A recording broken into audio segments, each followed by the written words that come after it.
Okay, we're gonna get started in a minute.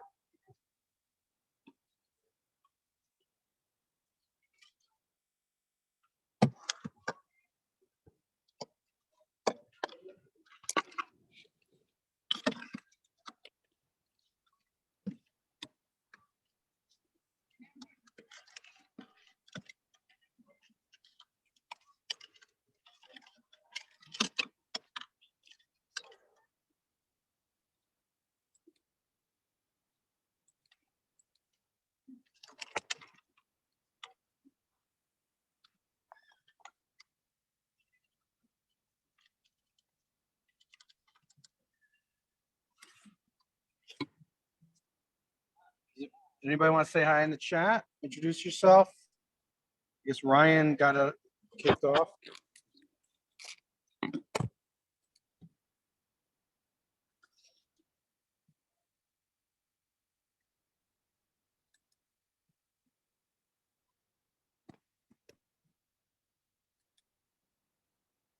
Okay.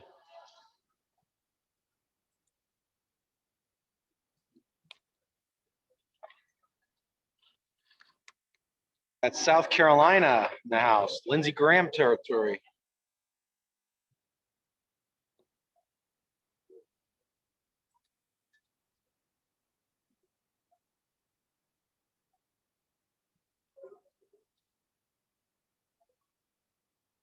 Okay, well, Brian lives in Virginia. What part of Virginia? Feel free to put a town, just in case you're in the same state with somebody.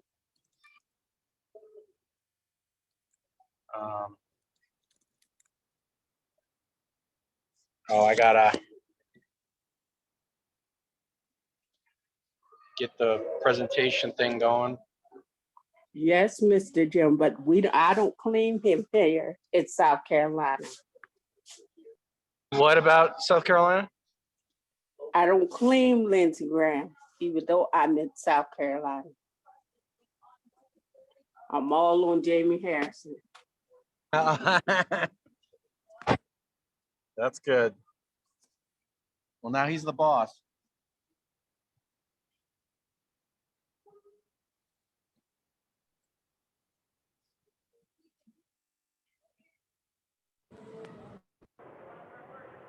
Okay, so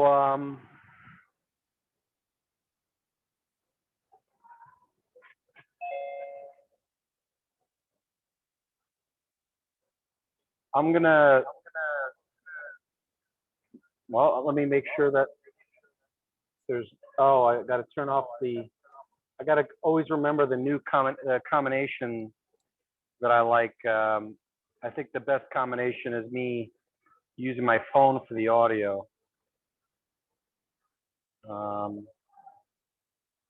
Janice from Delaware. Madeline from North Carolina. Mike from Roslyn. Ryan's Reston, Herndon. Center County, is that in the center of Pennsylvania? Lisa?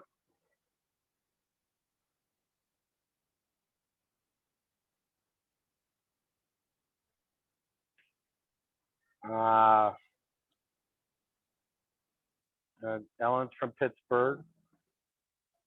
Brian, DC, and Cindy's Annapolis.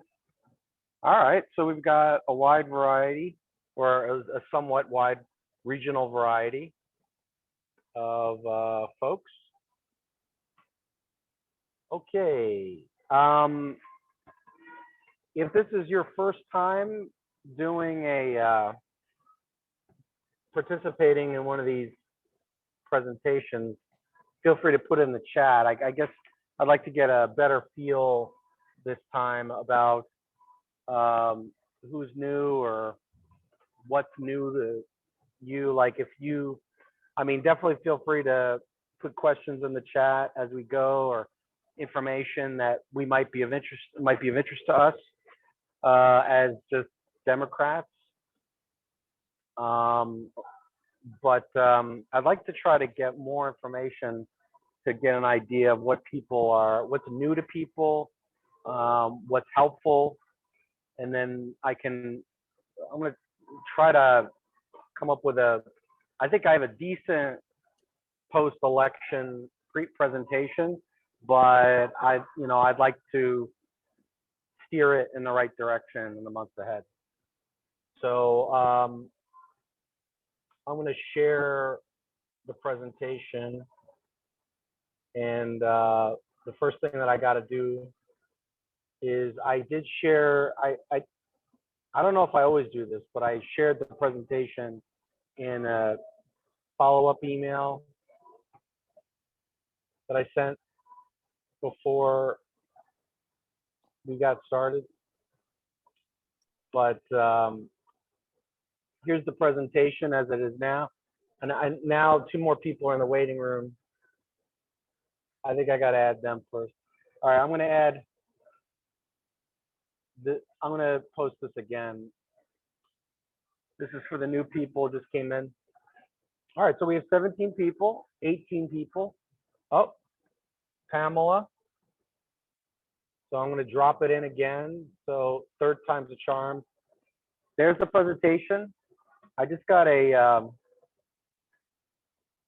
I just got a thing. I don't know why my internet is unstable on my Chromebook, but that shouldn't affect my audio. If anybody has problems with my audio, if anything comes up that's negative, let me know. Lisa is near State College. Thanks for coming. Oh, my phone.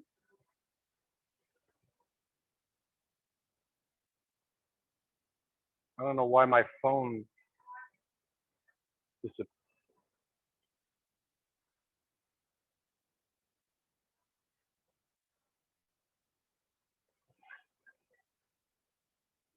Okay. Let me bring up the presentation and we'll get started. Mike is okay. Leslie has just arrived. I'm usually not this nice. I don't always put the presentation in every 5 seconds when somebody new comes in. I guess I'm getting more aware of the fact that people might need it. But the presentation does have links that you can check out while we go. All right.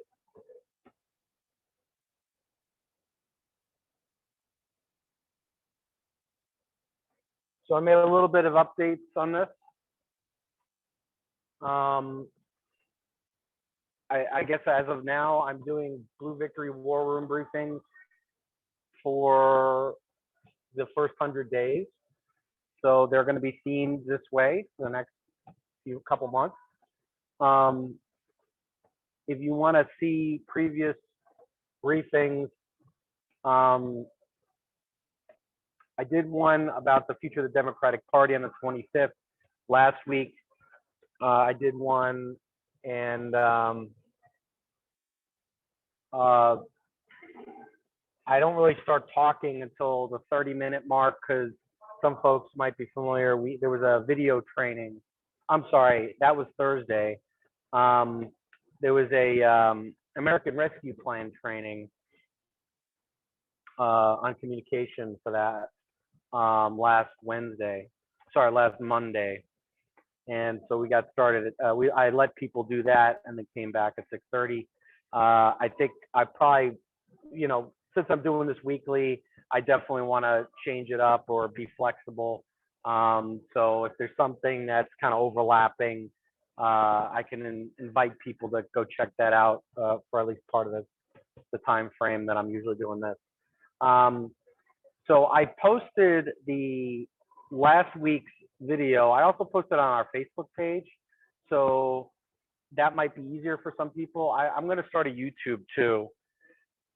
YouTube is actually most reliable for me in terms of convenience for watching videos. But if you want to watch it on the Zoom website, that's the green link from last week. But this will be very similar. So, it's kind of dated now, but just so you know, There is, I'll be sending the recording to everybody after the meetings, and then adding it to YouTube and Facebook eventually. That's the goal. Feel free to join our base camp. I want to start getting that going more in the coming weeks. And I got a Twitter too. I could probably do more with that as well in the coming weeks. All right. So as you saw in the disclaimer, like I said, introduce yourself. Feel free to put in pronouns if you'd like to make sure we got that information. You told us your location. If there's any groups you're with, we had somebody who was with the Democratic Party somewhere. That was interesting. So, and then eventually, if you have something you want people to get in touch or follow you on social media, let us know. Feel free to comment as we go with more information that could be helpful. Raise your hand to get my attention with a question or whatever, and I'll try to stop and let people maybe ask a question on video if they'd like at some point. Please follow Joe's campaign code, and that's the link to what the more detailed version of what that is, but basically means be respectful and no malarkey. All right, so here's the agenda. We're introducing ourselves at the front, and then the update will be, I'll put in some recent news. I don't plan to spend a lot of time on the news. I didn't mention impeachment in the description, partially because we could probably spend 5 hours on it, but we could touch on it. Recent events, I just have included some things that people might be interested in. There might be a video of and things like that. Some things that might be just FYI that happened recently. I've got a section on featured campaigns that I'm involved in, or featured projects, and then what's coming up, mostly relating to the DNC. That's like something national that everybody might find relevant, and then just a few different categories of items. Oh, it was a one fair wage event, Cindy. Well, we'll talk more about that maybe in a minute. So as I've said before, I'll try to go through this a little quicker now that I've been showing it a few times.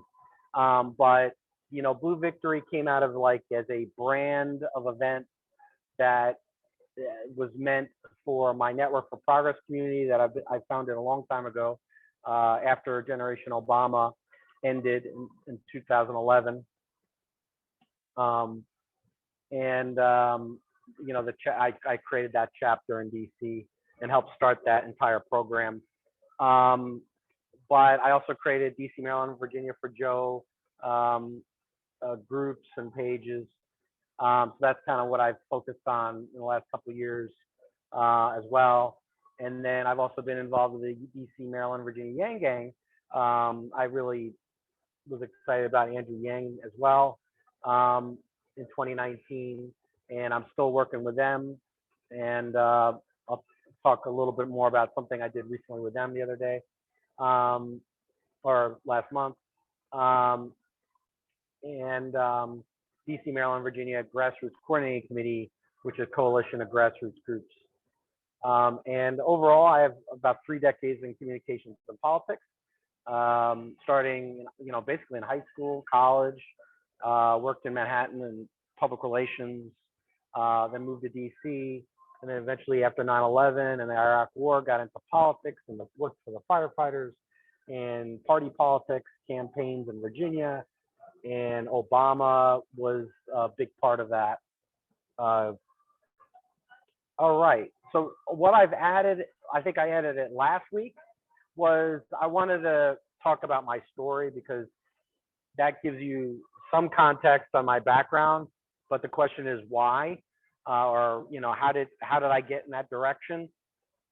So, and if, I might have some points of view that are framed by my background. So, and that's it, my story is basically connects to why I talk about the things I talk about. Um, my mom was a Democrat, but kind of not very engaged. I don't, she didn't really vote. My dad's family was more engaged in the news and said they were independents, but they were really New York Republicans, which, you know, now I don't know what that means, but back then it was kind of more moderate when I was growing up. But I don't know how I came up with this, but I decided I was an independent. I guess I split the difference. Was in the high school debate club, basically. Founded a college independence club. Voted for Perot, then Dole, then John Hagelin, who was Reform Party, like Perot created in 2000. And then I kind of became a Democrat after I moved to DC. Was interested in politics, but didn't really jump in until after 9/11. I joined the firefighters union when switching from tech, public relations, and then the Iraq War kind of really solidified me into being an activist. So that kind of gives you an idea that I have a pretty broad point of view on politics, and my communications background definitely makes me kind of analytical. At least I like to think so about how we approach politics. Since I'm involved, if I'm going to do the work, I like to try to win.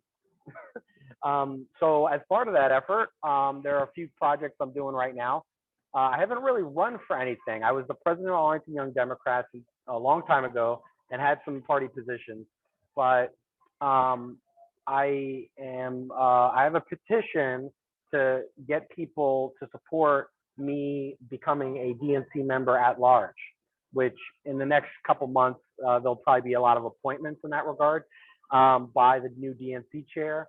So there's no election for this, but I kind of want to do some engagement and ask people to support me. I did some outreach with DNC members about the concept of a Democrats United campaign, where the party kind of hosted a summit or did some kind of evaluation of how the party can be more democratized. I did that around the time that Jamie Harrison became DNC chair. I technically filed to run for DNC vice chair to get the DNC member list that's updated. So that's kind of like the big picture thing. But I am also trying to lobby to. There's no campaign or election for this, but I'm trying to lobby to get a DNC member spot. So feel free to fill out the Democrats United campaign survey if you're more interested in that. I do have a Facebook event for that, a Facebook page for that as well. I forget if that's the link. The link where it says Democrats United, that is my kind of open letter to DNC members, and also a video where I talk for about 20 minutes about the future of the party and what I've learned over the years through the highs and lows of being involved. And feel free to join the Facebook. The Facebook's got over 100 likes. I've done like a core, I've reached out to a core group of people in certain groups I'm in to get it up to 100, but I kind of want to keep pushing it further. Feel free to sign the petition otherwise, if you want to just express your support for me being one of the 70 DNC members that'll be appointed. Other than that, so I'm going to probably spend more time on that in the coming weeks. But I also have started a podcast with iusaradio.com, which is a new community podcast website, and it's technically a podcast channel. I'm like the first host. So we have about 60 people now like the Facebook page, which where I post the first episode, and there's a YouTube channel where I posted where the first episode is posted as well. If you click on the title, Democracy Report Podcast #1. And you click subscribe, it'll give you all the options for different ways to subscribe. But the main ways to subscribe are iTunes, Spotify, Amazon, Google. So anywhere you get your podcast. Episode 2 drops tomorrow, and I'll be talking a little bit about GameStop and kind of like the pluses and minuses of these online movements. Talking about the Super Bowl and how it handled certain things, and the Capitol attack, and how it kind of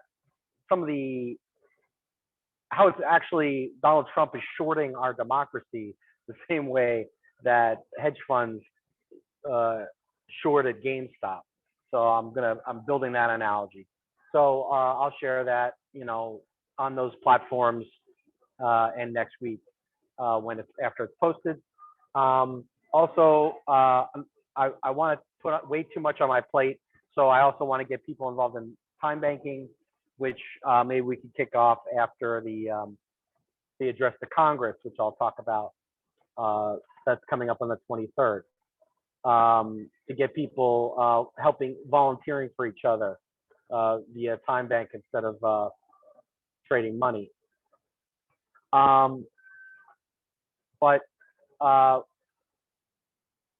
move on to the recent news.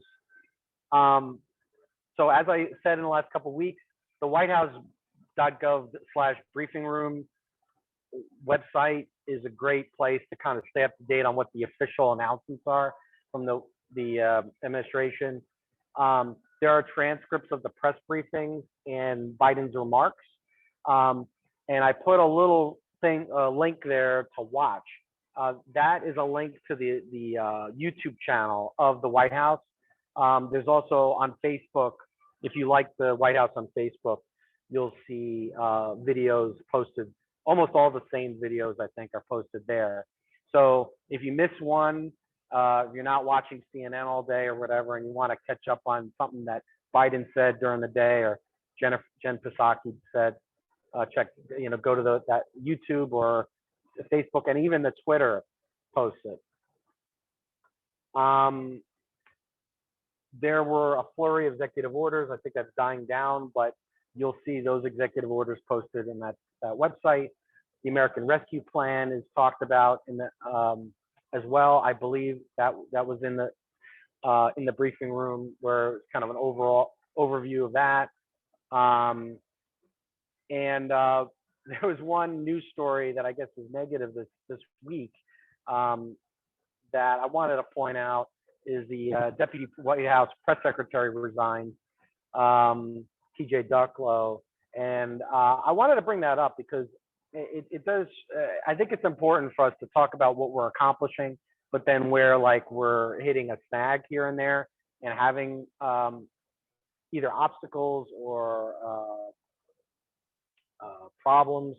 From what I've seen from that story, it seems like this staffer had a relationship with a reporter. I'm not 100% sure it was a reporter on the Biden campaign while he was with the Biden campaign. So I don't know what kind of overlap there was. Apparently, they eventually announced to the world that they were in a relationship, and then she switched beats away from Biden to Congress. But nonetheless, when Politico investigated, Ducklow attacked the Politico reporter and said some sexist things and said that he was going to basically end her career or whatever, totally over the top. And I think it's kind of a wake up call that even though Trump has done a lot of terrible things and we've seen a lot of bad behavior from Republicans, that we got to be careful about when young people who work for our campaigns and in the government, sometimes can get a big head and now he's kind of a sympathetic story because he was diagnosed with stage 4 lung cancer in 2019 and has somehow, been able to go through treatments and still work and everything. So, he's kind of in a vulnerable state, I guess. But I think his actions kind of show that, kind of seem like those of somebody who is a little bit too, who didn't really follow Joe's code. And Joe said that anybody who just, is disrespectful to anyone will be fired, or I guess asked to resign. And I guess he got the option to resign. So that's kind of a snag this week, but hopefully we can all learn from this, that we all need to be humble in our work. Does anybody want to chime in? And also the COVID relief plan will probably get more attention the next week. I know there was some news about that, whether the minimum wage is going to be included and everything. If anybody wants to say something about it, what I'll do is I'll drop a couple people that joined, so I can just add the presentation again in the chat. And if anybody has anything to say about COVID relief or anything going on with Biden this week, I'll give folks a minute to just chime in. In the meantime, I'll share the link again.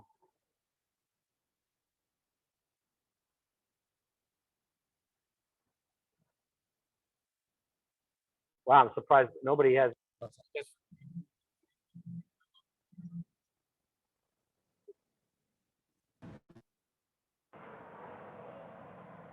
me drop this in.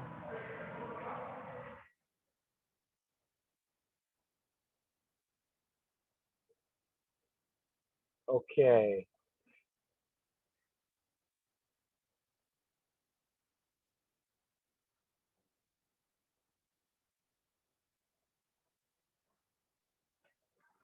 Oh, I guess I screwed up my presentation situation. Okay. So other than that, if you want to know what the statements are out of the party, it's not as exciting.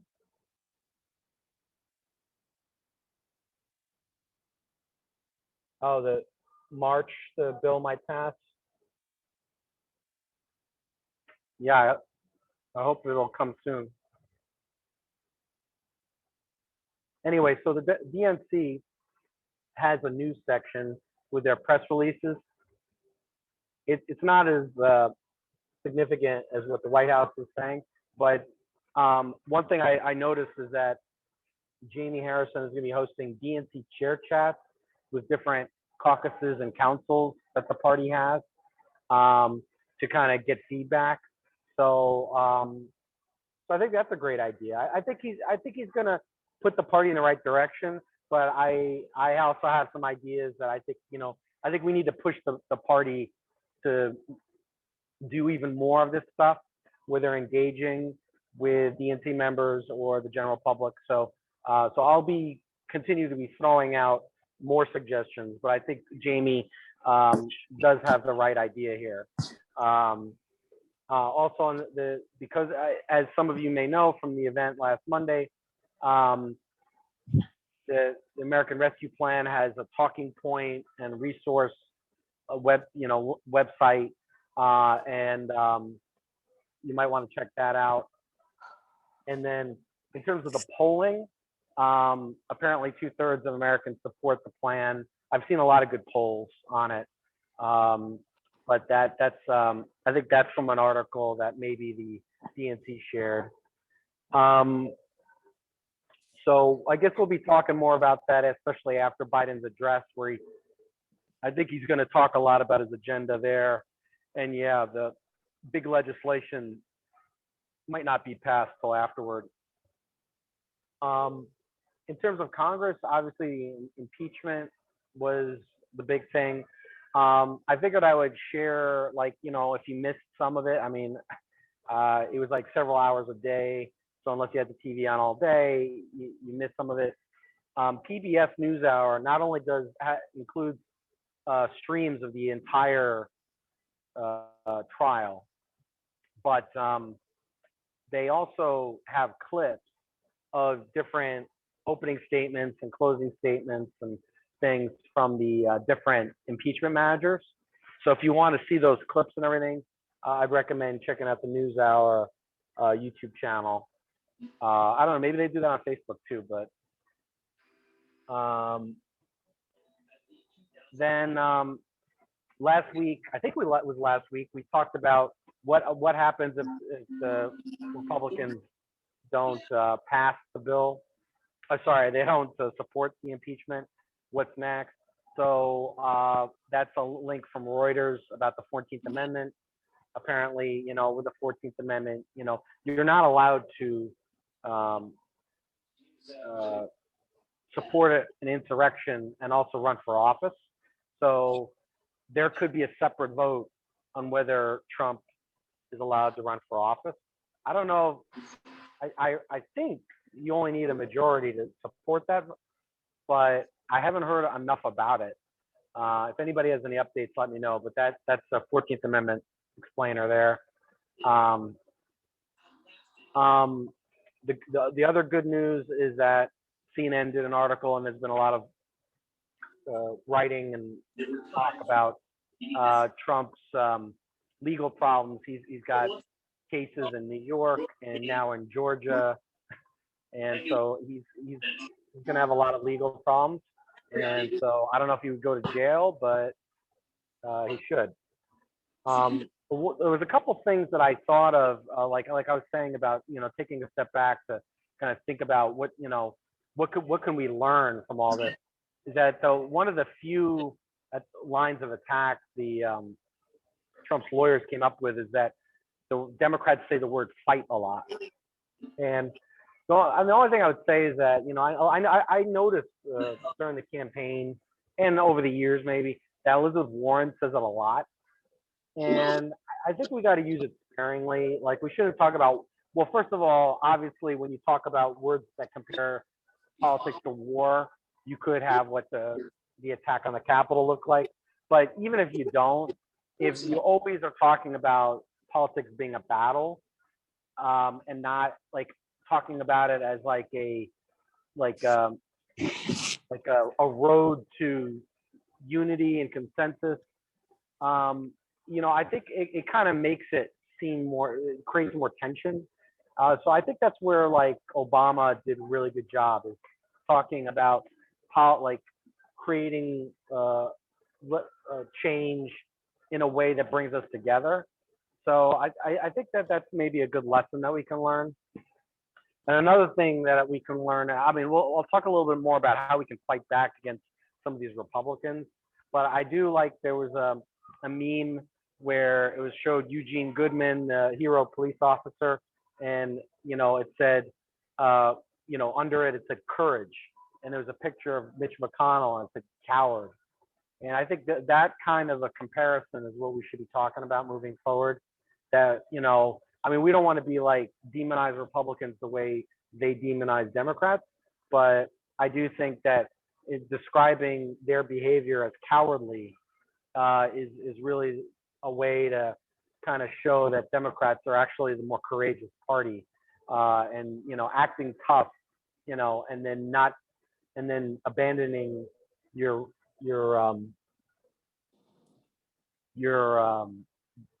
oath of office is not really, that's not really courage. So in terms of, I call this section media and corporate ecosystem. In terms of things going on in the media and with corporations that affect politics, I put in some popular information links. That Judd Legum, or Legum, he has been covering all the way corporations have been dealing with this crisis, and apparently, and he did a story about the My Pillow guy, his movie, and how about, I guess it was aired on OAN, and so that is a problem that could lead to a lawsuit, I guess. There's been obviously other lawsuits. I guess I should have put that in one of the options, one of the items here. But also he did a couple stories about corporations abandoning Republicans that tried to reject the Electoral College vote. So does anybody else have any? I think I saw a couple things in the chat there. Some people were saying some things in the chat. Does anybody want to chime in about how impeachment went?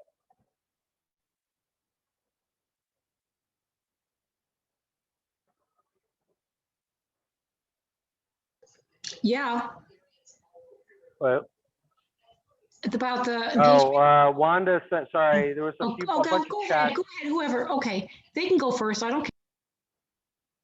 Wait, hold on a second. Who said, who was this, Cindy? Was that you, Cindy? I said, yeah, but if somebody said something and I didn't hear them, they can go ahead. I don't want to be butting in. I didn't hear anybody, but if that doesn't mean that necessarily that somebody did. Okay.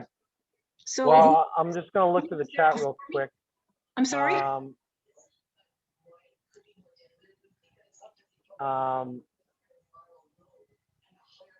sorry, I'm looking at the chat here. Okay, okay. Yeah, Merrick Garland could bring charges. I think Merrick Garland might be kind of like a Robert Mueller type guy who might be respected enough to get away with prosecuting Trump.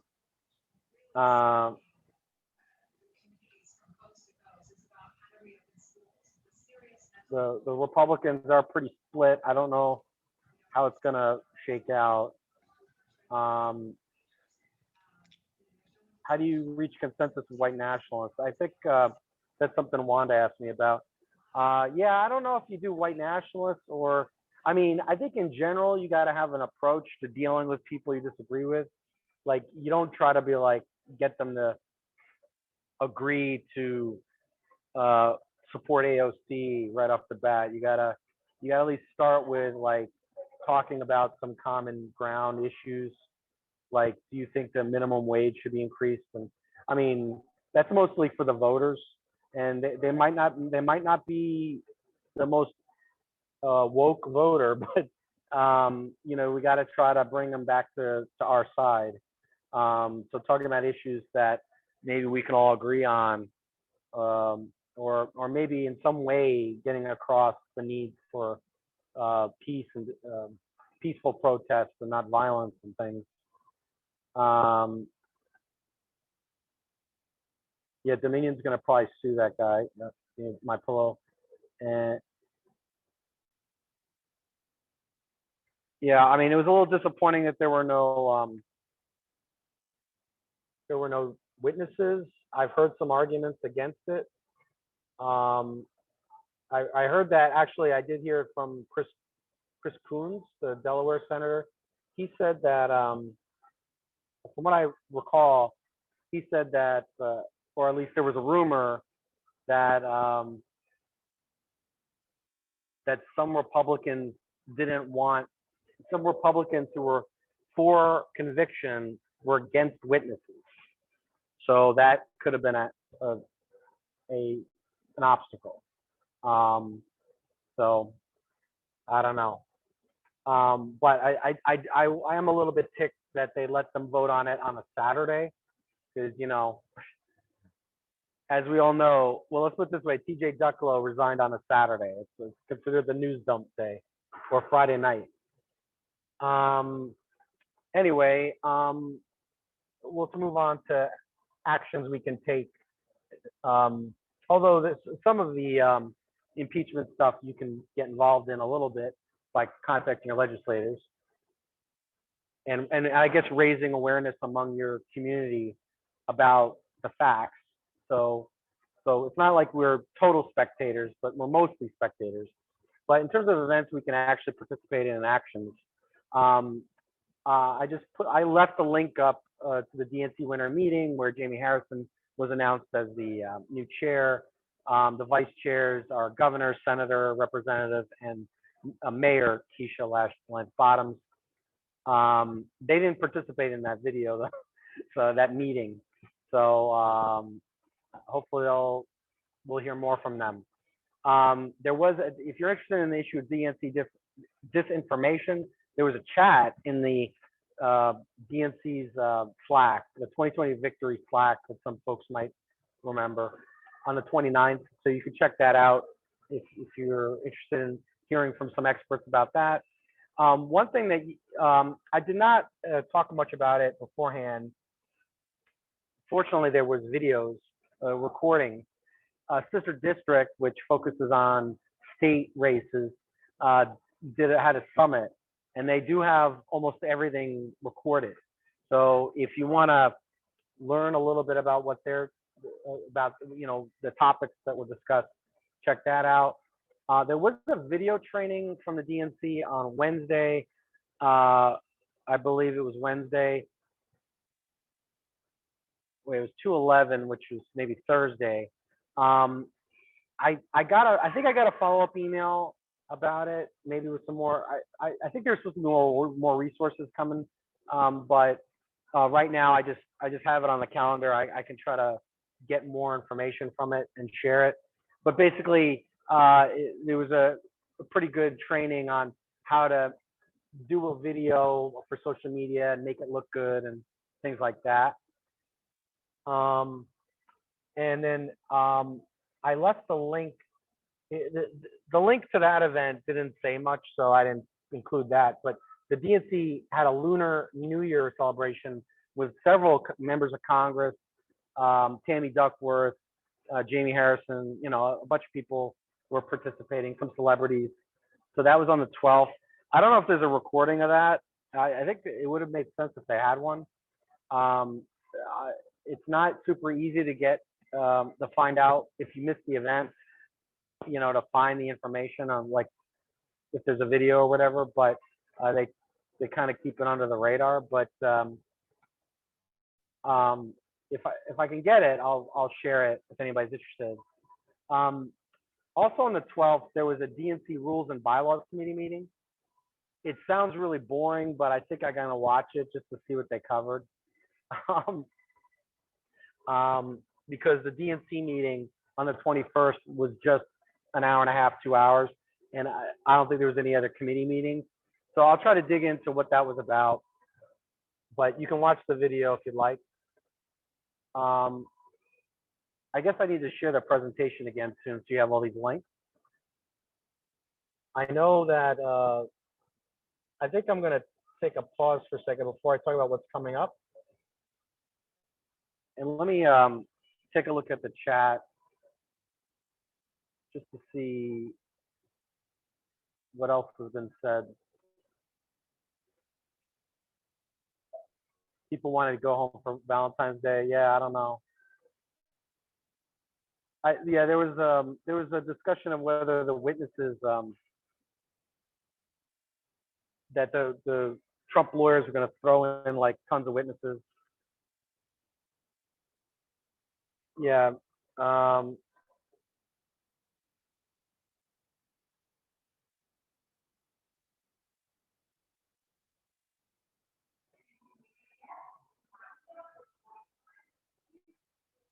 Sorry, I'm just going to read through a couple more.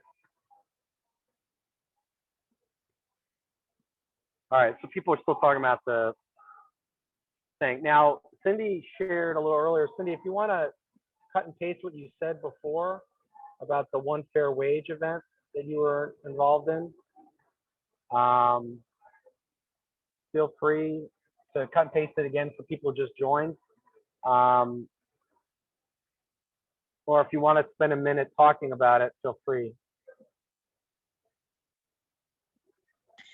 Well, on Saturday, they had this celebrity held One Fair Wage, and they had various celebrities talking, like Jane Fonda, Lily Tomlin.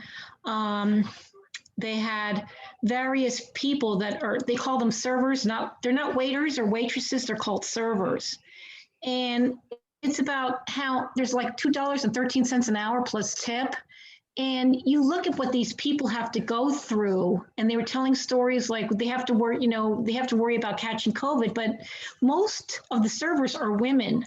and they're the only, or maybe they're the sole support, and they have to put up with a lot of abuse, verbal and maybe, even sexual abuse, because like they were telling stories how a customer comes in and tells them, oh, pull down your mask. I want to see how pretty your face is because it depends how much I'll tip you, and things like that. And the employer might not do anything, and they risk getting COVID. And that's why this $15 minimum wage is so important. And even though it's in the bill, the COVID bill, how do we know that's not going to be slashed as a compromise? Because there's other things because of the stimulus. I mean, the stimulus checks are important too. But the thing is, what might get sacrificed for the bill to be passed? So we have to always keep this in front. And all you have to do is call your representatives and say, it's important that we pass this so that everybody gets this minimum wage of $15. And the servers and all these service people that work every day and may be the sole supporters, that $15 an hour is important. I mean, $2.13 plus tip, freaking A, what is that? That's like slavery, you know what I'm saying? And so that's why we just have to make sure that that doesn't get slashed or cut away or forgotten. And, as with, the whole stimulus package, I mean, that has to be included. And we have a majority now. So why do we have to even worry about it? I would think that, well, the Democratic senators, all of them would be attuned to that $15 minimum wage, but we still have to call and yammer at them and say, hey, you need to pass this. We're Democrats and we talk about how we care about the worker. Well, then, put your money where your mouth is and call them, because all you have to do is go in there and find the name of your rep or your senator and just call their office, leave a message and tell them, or if you want to go up and look up, one fair wage, and look into it if you want and see how you feel. But it makes sense that every worker should at least, the minimum wage should be $15 in this country. And if they bring up the budget, just say, you know what? You went ahead and gave the 1% a tax break and you didn't care about the deficit. So if we're going to have a deficit, we might as well have it to the good of, we're supposed to be the party that does good.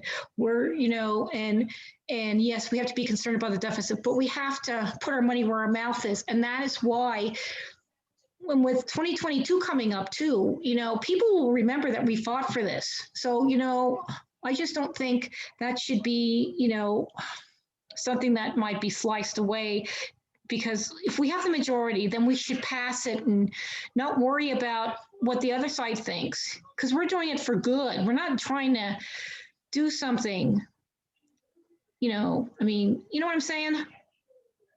Yeah, I mean, my only concern, well, there's a solution that a lot of people I know probably are for, which is if you added a basic income and then you had a higher minimum wage, but it didn't necessarily go to 15, then people would still get a living wage with the basic income. And the reason why I'd be a little bit flexible on that is because of Andrew Yang. One of his big reasons for a basic income was that of automation taking away jobs.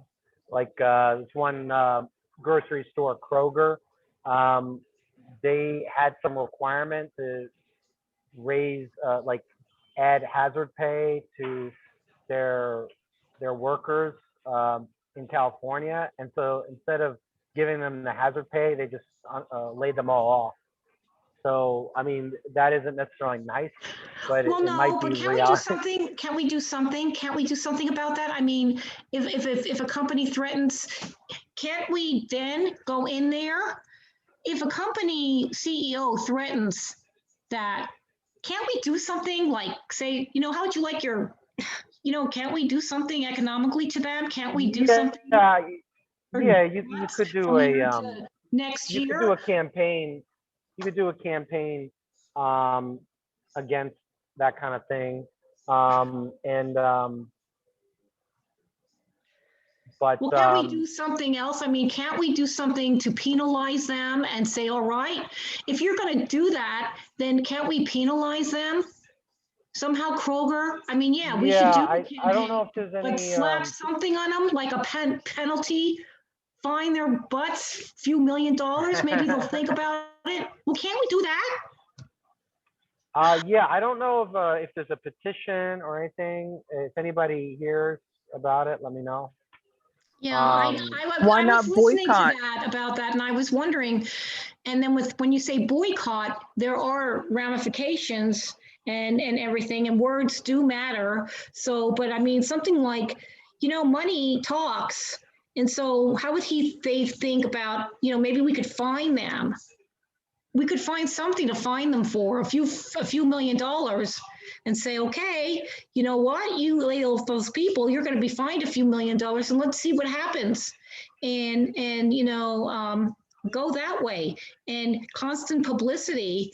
But I don't know about boycott, because, with boycott, that has certain ramifications. Maybe that won't work.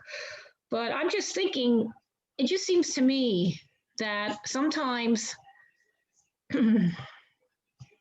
don't know, I just get so upset, because it just seems like there's got to be something, when these people, these CEOs get up there and then they talk about,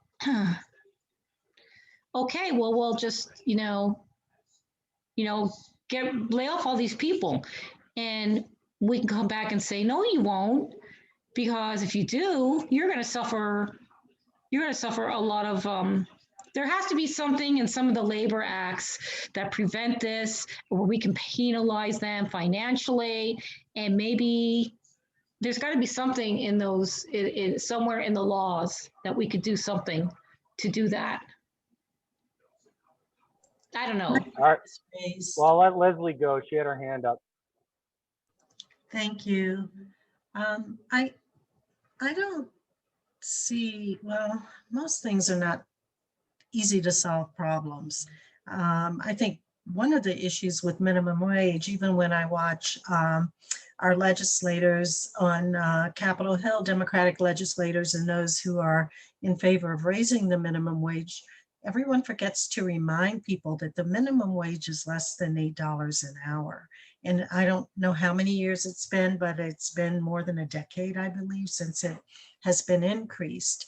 And I think that is one of the missed opportunities, because some folks have absolutely no idea what the minimum wage is. I would imagine a lot of people believe that the minimum wage is at least $10 an hour, but we are not letting people know how low the minimum wage is, and that people can work a 40-hour job and never get a raise until the minimum wage is raised, and are trying to raise families on this less than $8 an hour.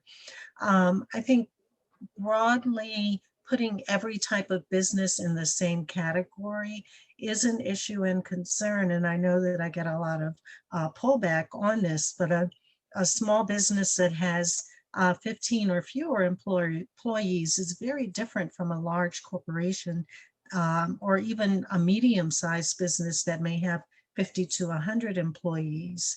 And so I think that when we look at just kind of a broad stroke with applying something, it may be difficult, and we need to listen to people, because sometimes a lot of Democrats have very small businesses. We need to listen to people when they say they cannot afford a $15 across the board minimum wage for every employee, including starting and probationary employees. I agree it is a travesty that the minimum wage has not been raised and is not higher. I think there is some room to talk, but if we want to move the needle, we again need to improve the messaging. And with every time outside of our own private discussions, we discuss the minimum wage, we need to start off by saying the minimum wage is it's $7 and something an hour, but we need to say that and remind people of the poverty that this low wage engenders.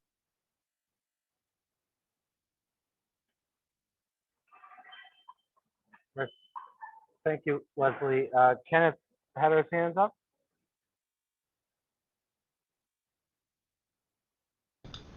Yeah, messaging has always been a problem with the Democratic Party. They seem to not know how to get the message out, and that's where they always fall down.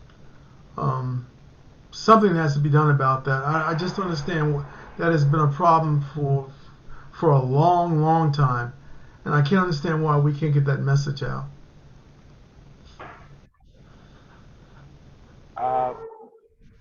Yeah,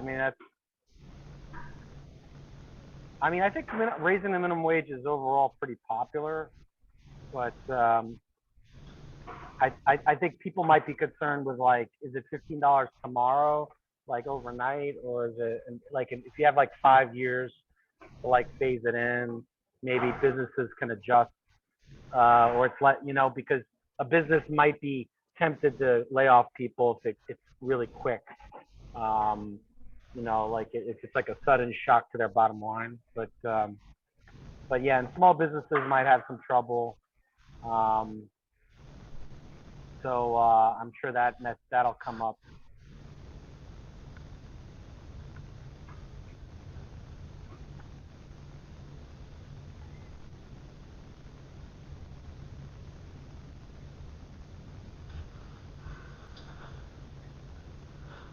Did you have anything more to say about that?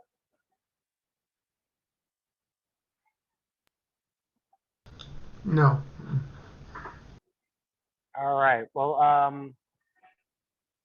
my screen is flickering. That's probably a bad sign for my computer. Hopefully it doesn't.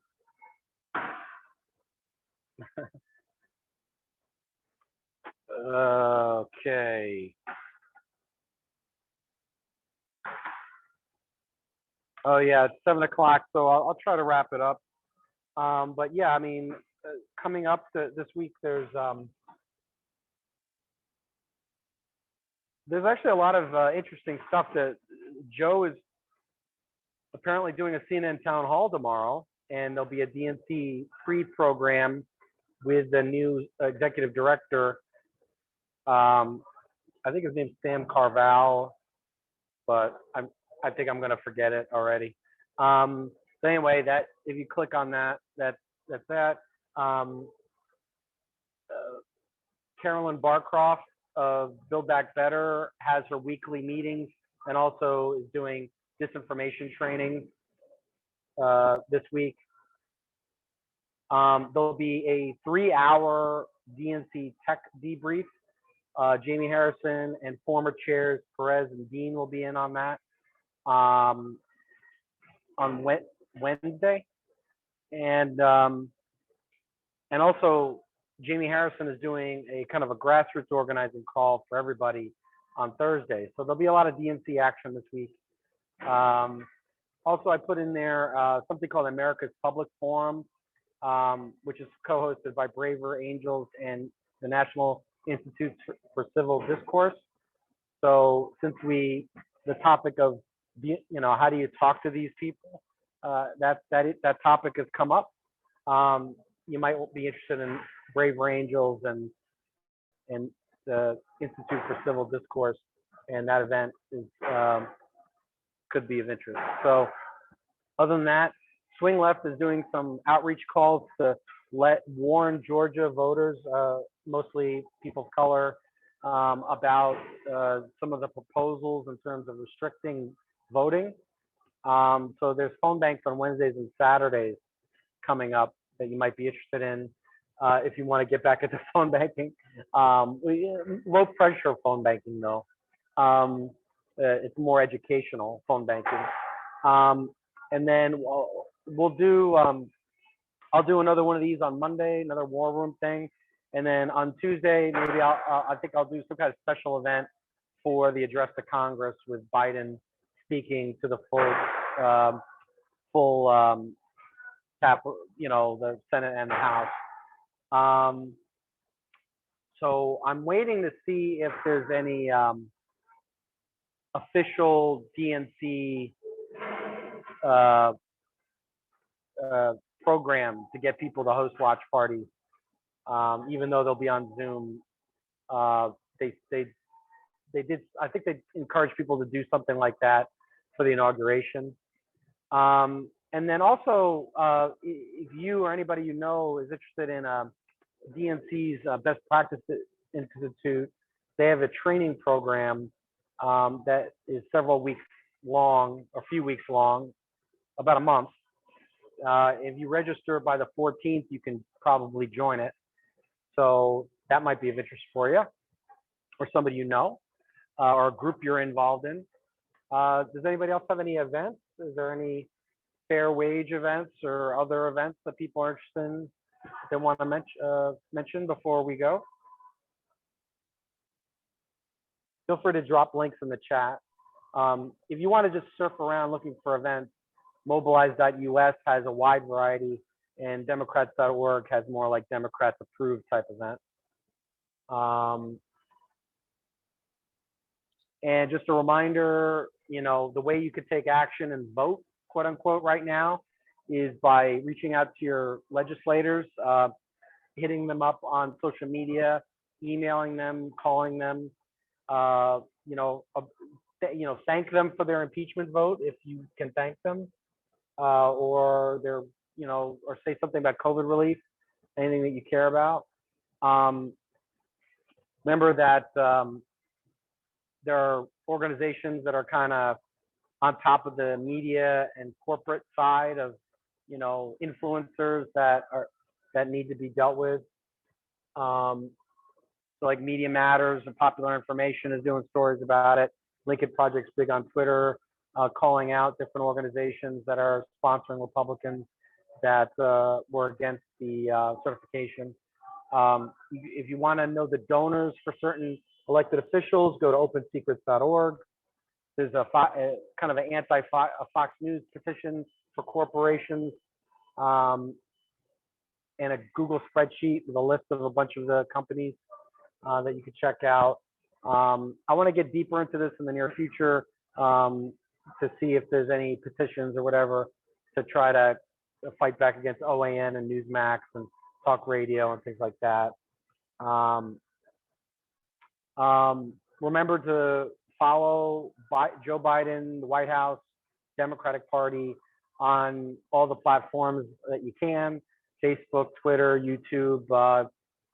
On YouTube, there's a lot of the special events that you might see on TV sometimes, but they're also on YouTube. You could join the Democratic Party Slack, which is the 2020 Victory Slack. And remember, well, I assume you get emails from all these groups as well, but also keep in mind, your local state elected officials and party committees. If you haven't done that, keep them on your radar. You might want to get more engaged with those groups and those leaders now that the big election's over.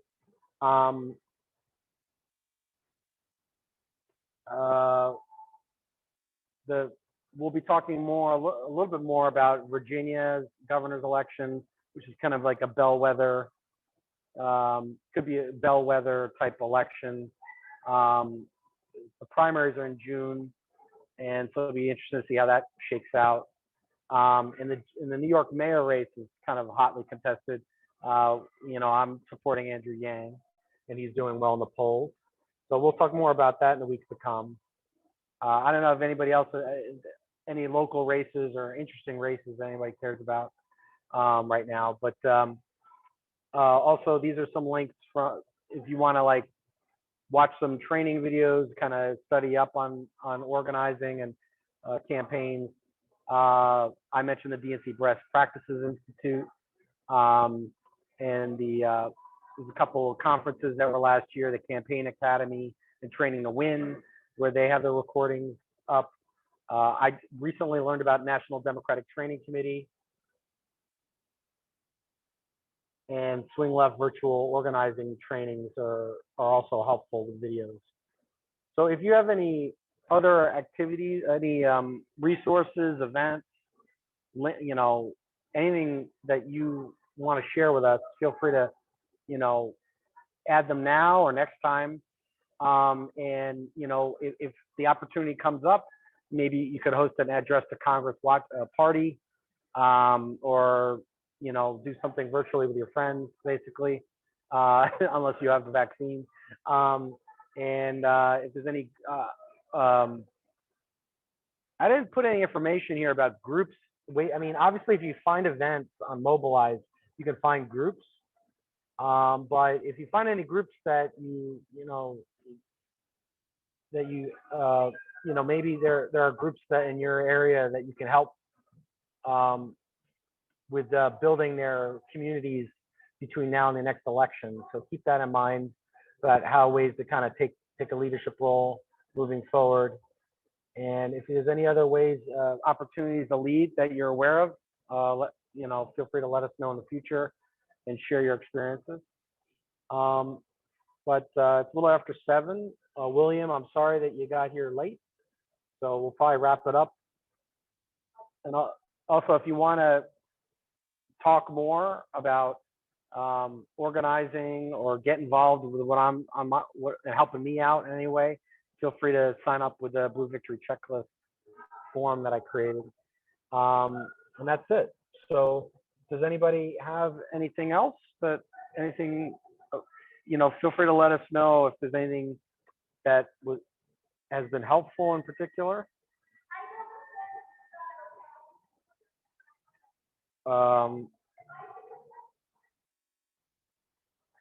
just going through my phone here. Let's see if there's anything in the chat.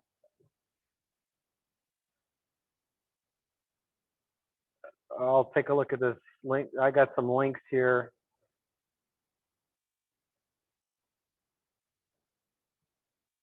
Kenneth asks, how do you sign up for training? Which training?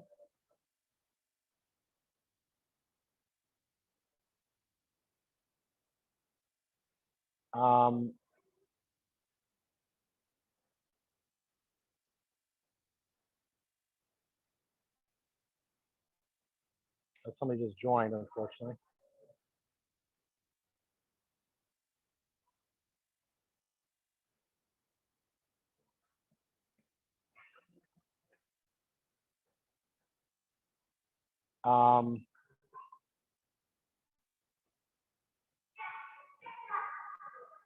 Trying to help somebody join.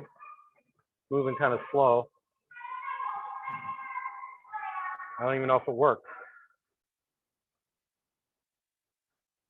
I don't know if the person joined. William, I'll drop in the presentation again if that helps you.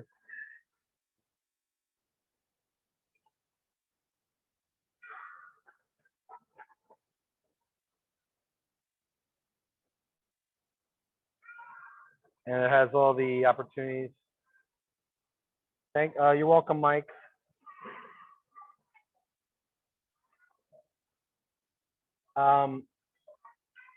If the training you're talking about, Kenneth, if that's the one that, if it's something that was mentioned in the presentation, it should be in the presentation. I think Kenneth left, so I guess that's that.